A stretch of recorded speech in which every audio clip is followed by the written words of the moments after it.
Good Friday Saturday morning, everyone. Good Saturday morning, and welcome into today's daily Bible reading for October the 8th. Today we are reading together in Job chapter 3. We're getting into the first of the many speeches, the numerous cycles we're going to be looking at of speeches between Job and his three friends, Eliphaz, Bildad, and Zophar. And these individuals are going to go in cycles with Job.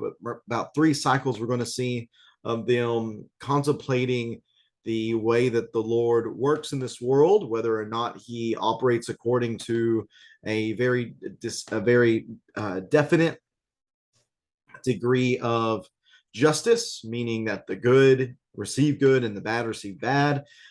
Job knows who he is, and we've recognized on a number of occasions in chapters 1 and 2 that God recognizes who he is, and yet Job is still suffering. He's still in an immense amount of pain right now, both mentally and also physically, because of the boils that have been cast upon him, and he's struggling. He's not knowing why this is taking place. And what we're going to see here in chapter 3 is that he is mourning the day of his birth, and he's really going to key in on that in verses 11 through 19. So we'll see that here in chapter 3, but his friends are going to really question the type of man that Job is. He gives off one thing, but in their minds, because this suffering has taken place, that must mean that he has done something that is wrong, and that he must be hiding something about his character. And it's just an unfortunate mess that his friends really turned this into. So we're going to begin reading Job's opening speech here in Job chapter 3.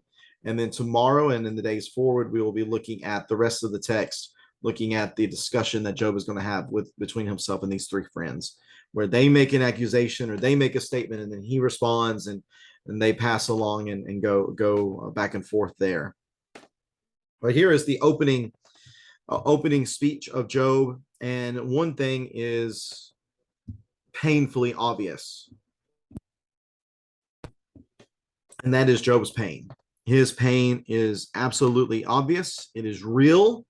It is intense. He is in a very, very serious state of lament at this moment, and he just speaks from his heart. And this is how Job is feeling, considering the fact that his children have died, his livelihood has been destroyed, his own body has been ravished.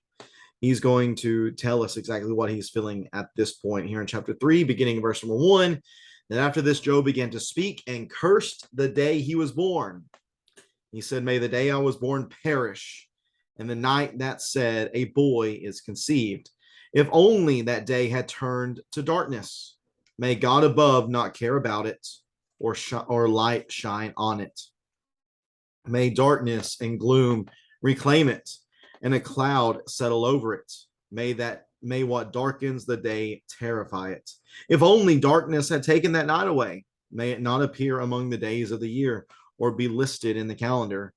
Yes, may that night be barren. May no joyful shout be heard in it." Verse number 8, "Let those who curse days condemn it, those who are ready to rouse Leviathan. May its morning stars grow dark. May it wait for daylight, but have none. May it not see the breaking dawn, for that night did not shut the doors of my mother's womb and hide sorrow from my eyes." Why? Here it really intensifies at this point his laments and concerning the day of his birth. Why? Job asked, "Why was I not stillborn? Why didn't I die as I came from the womb? Why did the knees receive me? And why were the breasts for me to nurse? Now I would certainly be lying down in peace. I would be asleep. Then I would be at rest with the kings and counselors of the earth, who rebuilt ruined cities for themselves, or with princes who had gold, or who filled their houses with silver.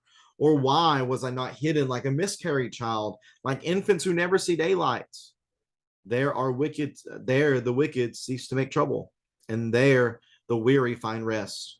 The captives are completely at rest. They do not hear a taskmaster's voice. Both small and great are there, and the slave is set free from his master. Why is light given to one burdened with grief, and life to those whose existence is bitter? who wait for death, but it does not come, and search for it more than for hidden treasure, who are filled with much joy and are glad when they reach the grave. Why is life given to a man whose path is hidden, whom God has hedged in? I sigh when food is put before me, and my groans pour out like water, for the thing I feared has overtaken me, and what I dreaded has happened to me. I cannot relax or be calm. I have no rest, for turmoil has come. Job chapter 3. Again, I mean the bottom line of this text, I think, is very obvious. And it is the reality that, again, Job's pain is real. His pain is intense. The way that he is feeling right now and the circumstances in which he finds himself have led him to the point that he regrets the fact that he was even born. He says, I would rather have never been born and have my soul passed on than to endure what I am going through right now at this very moment. Have we ever been in a place like that? Have we ever had such an experience that honestly we wish not that we would die in that moment, but that we had just never been born? Have we ever felt that amount of pain? Have we ever lamented to that degree? Have we ever hurt that much to truly wish we had never been born? Now, if that is the case, then I'm going to suggest to you that doesn't mean that our faith was not there, or that our faith was not what it ought to be. Again, I think Job has shown himself, both through the way the author describes him and the way that God acknowledges him. He acknowledges Job as a man of perfect integrity. He is a man of faith. What that shows me then is that even having a strong faith, even that does not prevent pain. That having a strong faith doesn't mean we will never hurt.